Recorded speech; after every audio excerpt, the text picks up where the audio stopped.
আমার সঙ্গে এই মুহূর্তে কে আছেন দেখতে পাচ্ছেন? চেনেন অবশ্যই, কারণ গত রাতে আপনারা যেটা দেখলেন বিমানবন্দরে সেটা তো কার্যত চমকে দেওয়ার মতন। হ্যাঁ, আমার বাংলাও পারে, আমার বাঙালির মাটিও পারে। সন্তোষ ট্রফি চ্যাম্পিয়ন বাংলা দল, এবং সেই বাংলা দলের অন্যতম নেপথ্যের নায়ক মনতোষ মাঝি। আমরা এই মুহূর্তে রয়েছি সেই উত্তরপাড়ার নেতাজি ব্রিগেডের মাঠে। হাতে ফুটবল, সঙ্গে মনতোষ। গল্প হবে এই সন্তোষের পুরো জার্নি নিয়ে, এবং অবশ্যই আপনাদেরকে শোনাবো মনতোষের অতীত, তার লড়াই, তার এই ফুটবলের গোটা জার্নিটা নিয়ে। চলুন শুরু করা যাক। और ये धोनी की हुई जी गजब ग्रिप कैसे SRMB TMT बार की विंग ग्रिप टेक्नोलॉजी सीमेंट के साथ बनाए मजबूत पकड़। Grip is important.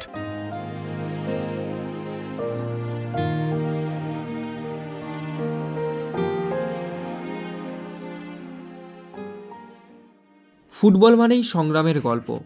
আইএসএল পরবর্তী ভারতীয় ফুটবলে সেই ছবিটা আরও কঠিন। স্বীকৃতির নিশ্চয়তা নেই, প্রচারের আলো পড়ার জো নেই, শুধুই আছে বঞ্চনা ও তাচ্ছিল্যের গল্প। ব্যর্থতার সামান্য ঠোকাঠুকিতে যে গল্পে কটাক্ষের স্বর বিদ্যুৎ গতিতে ছুটে আসে, সে সন্তোষ জয়ের অলিখিত নায়ক। রবি হাসদার পাশাপাশি সমান কৃতিত্ব মনতোষ মাঝিরও। 6টি গোলসহ 5টি অ্যাসিস্ট রয়েছে এই টুর্নামেন্ট জুড়ে। পুরুলিয়া জেলার প্রত্যন্ত এক গ্রাম তিলতোড়ে বাড়ি মনতোষের। বাড়িতে বাবা, মা ও ছোট্ট একটি বোন আছে। মায়ের তাগিদেই উচ্চ মাধ্যমিকের পর ফুটবলকে আঁকড়ে ধরে বাঁচার জন্য কলকাতায় চলে আসা। 2017 সালে সারদান স্পোর্টস ছিল কলকাতায় মনতোষের প্রথম ক্লাব। সেখান থেকেই ফার্স্ট ডিভিশন খেলেন তালতলার হয়ে। তারপর পোর্ট ট্রাস্ট, রেলওয়ে এফসি হয়ে চলে আসেন উত্তরপাড়ার নেতাজি ব্রিগেডে। নেতাজি ব্রিগেডই মনতোষের জীবনের মোড় ঘুরিয়ে দেয়। অতীতে বহু ফুটবলার তৈরি হওয়ার আঁতুড়ঘর এই নেতাজি ব্রিগেড। প্রীতম কোটাল, দেবজিৎ মজুমদারদের খেলে বেড়ে ওঠা এখান থেকেই। সেখানেই 2 কামরার একটি ঘরে কোনো রকমের 2 সতীর্থের সঙ্গে থাকেন মনতোষ। বুধবার বিমানবন্দর থেকে ফিরে সেই নেতাজি ব্রিগেডের 2 কামরার ঘরেই ফিরে গিয়েছিলেন। এক্সট্রা টাইম বাংলা পৌঁছে গিয়েছিল সেই ঘরেই।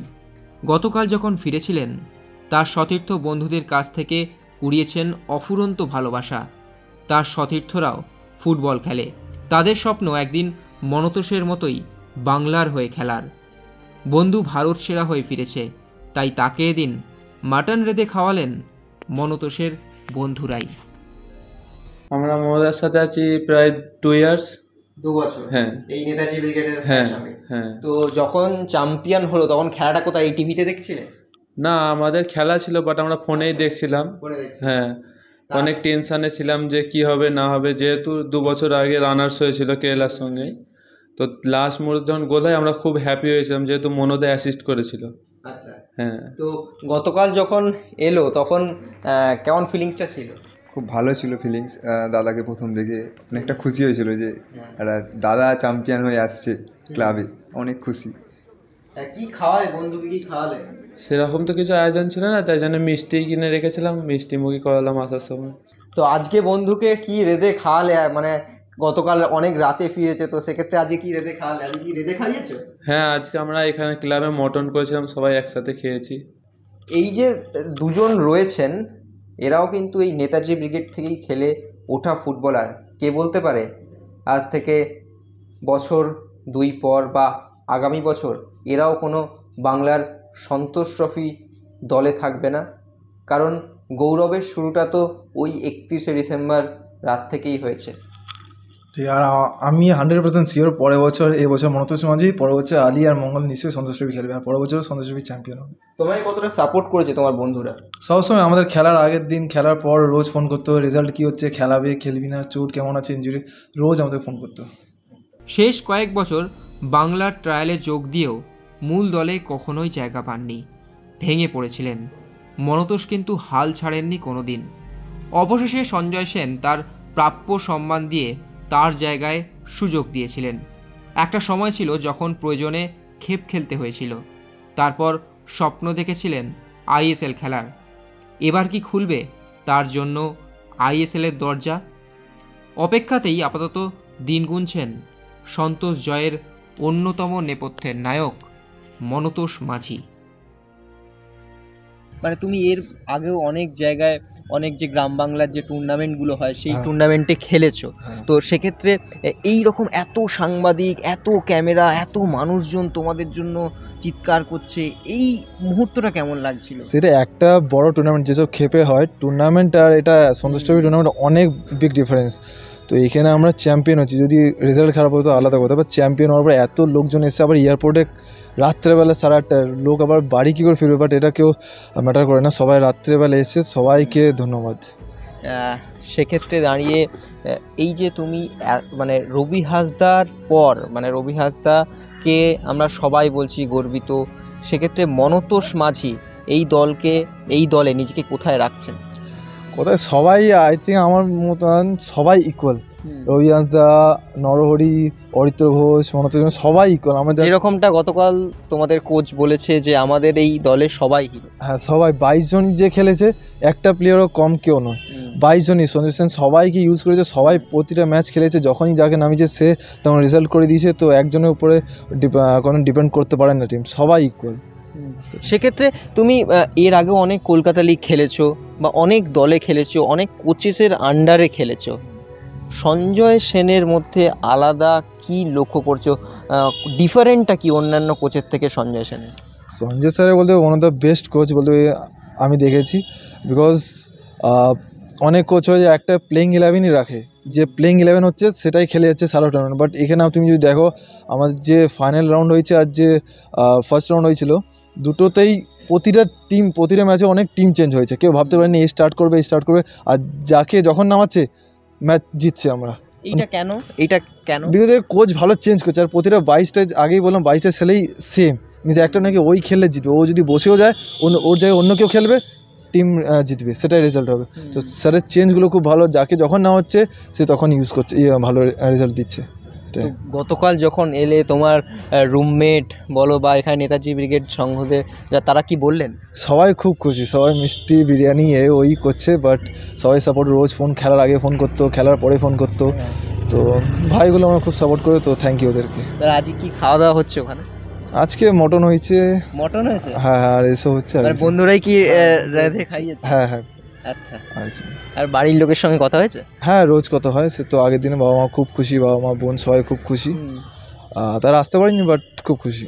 বাড়িতে কি বলছে যখন চ্যাম্পিয়ন হলে? তারপরে তো রাত্রে নিশ্চয়ই ফোন করে। হ্যাঁ নিশ্চয়ই, অ্যাকচুয়ালি চ্যাম্পিয়ন খুব খুশি, বাট আমাদের যে তুমি যদি ম্যাচটা খেয়াল করে রাখো, একটা লাস্ট একটা ফ্রি কিক পেয়েছিল, তো বাবা মা খুব বলছে ওই খুব কষ্ট, মানে কি বলবো, টেনশনে ছিল ওই টাইমটা, নিঃশ্বাস বন্ধ হয়ে যাচ্ছে খুব, ওই এত টাইম 90+4 মিনিটে ফ্রি কিকটা, ওটা প্রতিটা বাংলার যে কোনো লোককে দিয়ে ওই টাইমটা খুব টেনশনে থাকতো, বাবা মা বলছে ওখানেই ভয় খাই দিয়েছিল, আর কিছু নয়। তো সেটা বলতে টিম ভালো ছিল, সবাই আগেই জানতো কি চ্যাম্পিয়ন হওয়ার মতন টিম, তো তেমন কিছু বলেনি, জানতো চ্যাম্পিয়ন হবেই। কোয়ালিফাইং রাউন্ড থেকে প্রচুর গোল করেছো, এই গোলের খিদেটা কিভাবে এলো? একটা স্ট্রাইকার তো গোল করবে, এটা তেমন কিছু অ্যাচিভমেন্ট নয়, একটা স্ট্রাইকার তো প্রতি ম্যাচেই গোল করবে। আমি কোয়ালিফাইং, আমাদের মেন টার্গেট ছিল চ্যাম্পিয়ন হতে গেলে কাউকে না কাউকে, আমি গোল করি বা ও গোল করে, কাউকে না কাউকে গোল করতে হবে, আমাদের মেন টার্গেট ছিল চ্যাম্পিয়ন হওয়া, সেটা আমরা করে দেখিয়েছি। এটা ফার্স্ট টাইম সন্তোষ, তো এই চাপটা কিভাবে সামলেছিল? চাপের কিছু না, আমি কলকাতা লিগ খেলছি, আমাদের কলকাতা লিগে যারা খেলে তাদের চাপ কেন কিছু নয়, because Kolkata league toughest league, তো আমরা যা প্রেসার এখানে হ্যান্ডেল করি, তো সন্তোষ ট্রফি ঠিক আছে নর্মাল, তেমন কিছু প্রেসার আমাদের মনে হয়নি, কোচ তেমন প্রেসারও দেয় না, প্রেসার নিতে গেলে প্রেসার, বাট খেলতে তো হবেই, বাংলার জন্য খেলতে হবে, তো তেমন কিছু প্রেসার আমার লাগেনি। বড় দলের স্বপ্ন দেখ? হ্যাঁ নিশ্চয়ই, দেখছি এখন এত ভালো রেজাল্ট হয়েছে, সবাই কথা বলছে, দেখা যাক কতক্ষণ কি হয়। এখন কোন দলের সমর্থক? দুটোই, এখন এটা কিছু নেই, দুটোই সাপোর্টার, কিছু তিন প্রধানের সমর্থক। সেক্ষেত্রে আমরা বলি যে এই বাংলা প্লেয়াররা নাকি আইএসএল স্ট্যান্ডার্ড নয়, আইএসএল কোয়ালিটির নয়, সেক্ষেত্রে এই জয়টা কি যোগ্য জবাব? সেটাই তো, এখন কলকাতা লিগে অর্ধেক কেরালা ছেলে অর্ধেক মণিপুর ছেলে খেলছে, তো আই থিঙ্ক আমরা মণিপুর আর কেরালা দুটো, মণিপুরের সাথে ড্র হয়েছে, কেরালাকে আমরা 1 গোলে হারিয়েছি, আবার কেরালা মণিপুরকে 5 গোলে হারিয়েছি, লাস্টে চ্যাম্পিয়ন। তো এটাই প্রুভ করছে এখন বাংলা কোথায়, বাংলা জিতছে, বাট স্টিল কলকাতা লিগে এত প্লেয়ার, বাঙালি প্লেয়ার কোথায়, কি জানি কোশ্চেনটা আসছে কেন আমি বুঝতে পারি না। আইএসএল খেলার ইচ্ছে রয়েছে? হ্যাঁ, ইচ্ছে কেন থাকবে, প্রতিটা ফুটবল প্লেয়ারের ইচ্ছে থাকবে আইএসএল ইন্ডিয়া সবার খেলার। এবং অফার আছে এখন তেমন কিছু শিওর না, এখন কিছু কথা হয়নি তেমন, এখনো কিছু সেভাবে না। কথাবার্তা হয়নি। না। সেক্ষেত্রে নেক্সট টার্গেট কি? সন্তোষ তো জিতলে, এখন নেক্সট টার্গেট? এখন সেটা টার্গেট বলতে এখন কথা চলছে, এখন দেখা যাক আগে কি হয়, কি ক্লাবের সাথে কথা হয়, এখন তেমন কিছু ভাবিনি। তো সেক্ষেত্রে দাঁড়িয়ে তোমার এই যে জয়ের পেছনে কাদেরকে ধন্যবাদ জানাতে চাইবে তুমি? এই যে লড়াইটা, একটা কঠিন লড়াই, তুমি বলছিলে ছোটোবেলা থেকে তোমার পুরুলিয়ায় বাড়ি, সেখান থেকে কলকাতায় আশুতোষ কলেজে পড়েছো, সেখান থেকে নেতাজি ব্রিগেড, এই গোটা জার্নিটায় কারা পাশে ছিল এবং কাদেরকে ধন্যবাদ জানাতে চাইবে? আমি যখন কলকাতা আসি 2017-18-তে, তো বিজয় স্যার বলে একজন স্যার ছিল, যখন আমি কাউকে চিনতাম না কলকাতায়, আর কলকাতায় কেউ চিনতো না, তো বিজয় স্যার একমাত্র আমার উপর ভরসা করেছিল। তো তখন পেইং গেস্টে থাকতাম, তো বিজয় স্যার আর আর্য স্যার বলে আছে, তো উনি দুজন আমাকে হেল্প করেছে। তখন আমি ফার্স্ট ডিভিশন তালতলা একতা খেলি, পোট্রাস খেলি, তারপর এলএফসি খেলি, তো ওরা দুজনই পাশে ছিল ফার্স্ট বলতে গেলে। তারপর 2022 যখন উত্তরপাড়া নেতাজি ব্রিগেডে এলাম, তারপরে বলতে গেলে আমার লাইফ কমপ্লিটলি চেঞ্জ হয়ে গেছে, বিকজ এখানকার ডিসিপ্লিন, এখানকার প্র্যাকটিস, অ্যাটমসফিয়ারটা খুবই ভালো। এই মাঠে যে মাঠে আমরা দেখছো, এই মাঠে আমরা প্র্যাকটিস করি, শিল্ডু দ্বারা কার্তিক দ্বারা প্র্যাকটিস করায়, খুব ভালো প্র্যাকটিস হয়, তুমি বুঝতে পারছো। বিকজ সন্তোষ ট্রফিতে আমাদের ক্লাব থেকে 4টে ছেলে ছিল, তো এটা মিনস এত ইজি নয়। 11 মানে প্লেইং 11 আমরা প্রায় 3-4 তখনই খেলতাম, তো এখানে এত ভালো প্র্যাকটিস বা অ্যাটমসফিয়ারটা এতই ভালো। নেতাজি ব্রিগেডই তোমার জীবনটা পাল্টে দিয়েছে। হ্যাঁ, এটা তুমি বলতেই হয়, বিকজ তার আসার আগে আমি খেপ খেলতাম, একটু আনডিসিপ্লিন ছিলাম, বাট এখানে আসা খেপ খেলাটা কি এখন পুরোপুরি বন্ধ করে দিয়েছে? বন্ধ, আমাদের ক্লাব থেকে কেউ খেলে না, ক্লাব থেকে খেলা বন্ধ, এটা আমাদের এখানে কেউই খেলে না। তো খেপ খেলাটা ভালো নয়, এটা বুঝতেই পারছো। তো না, খেপ খেলাটা ভালো নয় এটা ঠিক কথাই, কিন্তু খেপ ছাড়া হয়তো অনেকের কোনো উপায়ও নেই সেভাবে। হ্যাঁ, অ্যাকচুয়ালি ডিপেন্ড করে, এবার ফ্যামিলি ক্রাইসিস হলে খেপ ভালো না, এটা আমার বলা ভুল, বিকজ যাদের ফ্যামিলি প্রবলেম, এবার কি পয়সা কামাতে গেলে তোমার কিছু না কিছু রাস্তা বার করতেই হবে, পকেটে পয়সা, হাতে পয়সা না থাকলে তোমার খেপ খেলে যা খেপ খেলছে পয়সা। এবং একটা চাকরির কি প্রয়োজন? চাকরি নিশ্চয়ই, এখন প্রতিটা প্লেয়ারের চাকরি, বিকজ একটা সেটেল হওয়া সবাই, তো দেখা যাক যতক্ষণ কী হয়। আমরা কথা বলছিলাম মনতোষ মাঝির সঙ্গে একাধিক বিষয় নিয়ে, এবং তার গল্প, তার কথা আপনারা তো জানলেন। এবং আমরা বলি যে বাংলায় আইএসএল স্ট্যান্ডার্ড খেলোয়াড় নেই, এই মনতোষ মাঝি, এই রবি হাসদা, এই চাকু মান্ডিরা কি সুযোগ পাবেন না আইএসএল দলে? প্রশ্ন উঠেছে বা প্রশ্ন করার সময় এসেছে বোধহয় এখন। প্লিজ এই আইএসএল স্ট্যান্ডার্ড নন বাঙালি খেলোয়াড়রা এই কথাটা বলা বন্ধ করুন। এই মনতোষ মাঝিরাই প্রমাণ করবে যে আমরা বাঙালিরাও পারি। অসংখ্য ধন্যবাদ এক্সট্রা টাইম বাংলা দর্শক বন্ধুদের জন্য, এবং এক্সট্রা টাইম বাংলা আজীবন বাংলা ফুটবলারদের পাশে থেকেছে, অতীতেও ছিল, আগামীতেও থাকবে এবং ভবিষ্যতেও থাকবে। এবং আপনাদের সকলকে ধন্যবাদ। extra time.